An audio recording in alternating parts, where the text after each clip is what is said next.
हाय guys, welcome once again. आज की video में हम लोग एनाफ्लेक्सिस रिएक्शंस के ऊपर में बात करेंगे।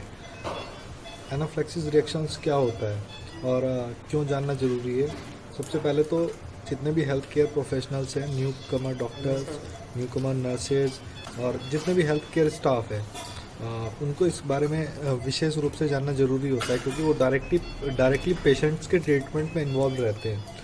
और दूसरा कारण ये है कि जब एनाफ्लेक्सिस रिएक्शंस किसी हेल्थ केयर प्रोफेशनल्स के सामने होता है, तो जो न्यू कमर्स रहते हैं, for example new Qamar doctors हैं, न्यू कमर नर्सेज हैं, तो वो एक घबराहट से आ जाती है उनमें, हेल्थ केयर प्रोफेशनल्स में घबराहट से आ जाती है, और वो पेशेंट को देखने के बजाय खुद ही बहुत ज़्यादा एकदम डीप टेंशन्स में चले जाते हैं,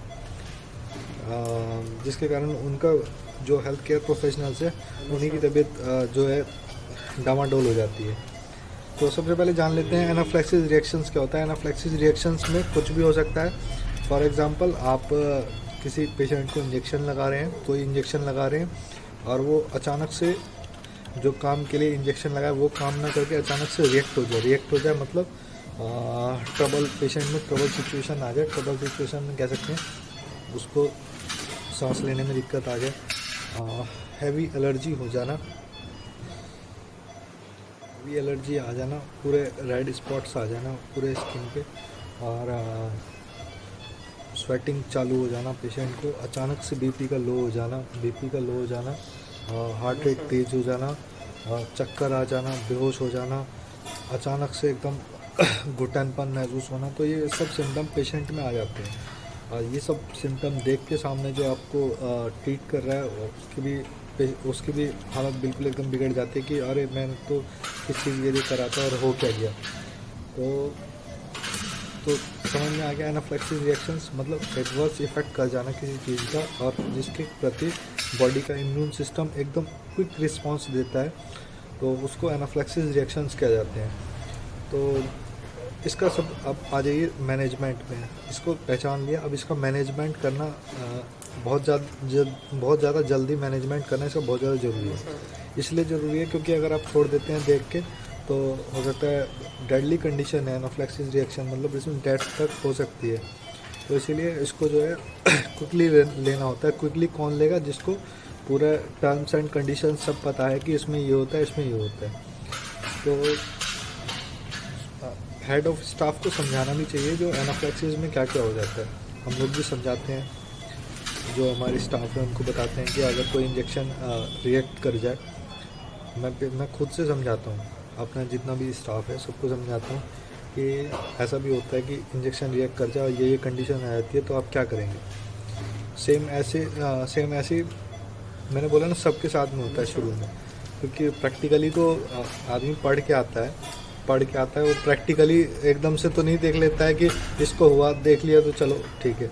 लेकिन अगर खुद से आदमी की संग में हो जाता है तो फिर कंडीशन गड़बड़ हो जाती है। और इसको बहुत ज़्यादा डीपली और इसको ट्रायल करके देखना चाहिए पेशेंट्स में। तो ऐसे शुरू में हर किसी के साथ में होता है। मैं भी मेडिकल कॉलेज में था, मुझको भी एक इंजेक्शन मैं एक लगा रहा था, और अचानक से पेशेंट में एनाफ्लेक्सिस रिएक्शन हो गया। अब तो पेशेंट की तो जो हालत ख़राब ही, लेकिन मेरी भी एकदम से पसीना मुझको भी आ गया कि ये क्या हो गया, वो क्या गया। अचानक जो हमारे प्रोफेसर थे जिन्होंने कमांड दिया था कि ये इंजेक्शन लगाइए, तो उन्होंने मुझको देखा, उन्होंने देखा मुझको पसीना आ रहा है, तो बहुत क्लोज थे प्रोफेसर हमारे वो जो थे, उन्होंने देखा तो मुझको स्वेट आ गया था बीच में। तो क्या हुआ, उन्होंने मुझको देखा और मैं पूरा एकदम पसीना चल रहा था मुझको। तो then he said to me what happen. मैंने बोला सर कुछ नहीं। मैंने बताया उनको ऐसे ऐसे। तो मजाक में उन्होंने बोला कि डर गया। तो मैंने बोला कि हाँ नहीं, मैंने ऐसे बोला कि नहीं नहीं सर। फिर उन्होंने अच्छी तरीके से मुझको समझाया, दिखाया, और उन्होंने क्या क्या दवाइयाँ दी वो तो मैं अभी आपको बता दे रहा हूँ कि क्या क्या एनाफ्लेक्सिस रिएक्शन हो तो देना चाहिए। उन्होंने इंजेक्शन लगाए पेशेंट की कंडीशन को देख के और बस 15 से 20 मिनट में पेशेंट जो है स्टेबल हो गया। तो सबसे पहले ये बता देता हूँ मैं कि अगर इस प्रकार के सिम्टम्स आ रहे हैं तो सबसे पहले तो चेक कर लेना है, बीपी वगैरह चेक कर लेना है कि बीपी का क्या नीचे जा रहा है, क्या हो रहा है, ठीक है। उस हिसाब से हिस्टामिन, क्योंकि इस समय पे एनाफ्लैक्सिस रिएक्शन के समय पे हिस्टामिन सबसे ज़्यादा रिलीज़ करती है बॉडी। हिस्टामिन को कंट्रोल करने के लिए एविल सबसे अच्छा ऑप्शन है। सबसे पहले आप देखिए, टैबलेट्स के फॉर्म में आप जाइएगा तो मुंह से दीजिएगा, समय लगता है उसमें, मुंह से हो सकता है पेशेंट कंडीशन में ना हो, तो आप इंजेक्शन को ही प्रीफर कीजिए। इंजेक्शन को प्रीफर करने में आप क्या कर सकते हैं, सबसे पहले एविल का यूज़ कीजिए, एविल इंजेक्शन का यूज़ कीजिए, इंजेक्शन लगाइए, देख लीजिए उसको लगा के देख लीजिए, उससे भी कंट्रोल नहीं है, एविल डेक्सटोना, ठीक है।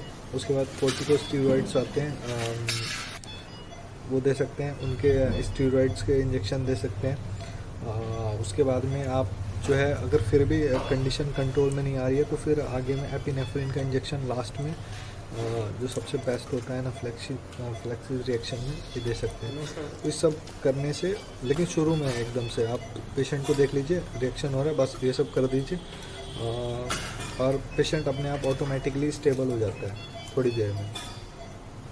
तो ये था आज का टॉपिक एनाफ्लैक्सिस रिएक्शंस के ऊपर में, जो हर आदमी को जानना जरूरी है।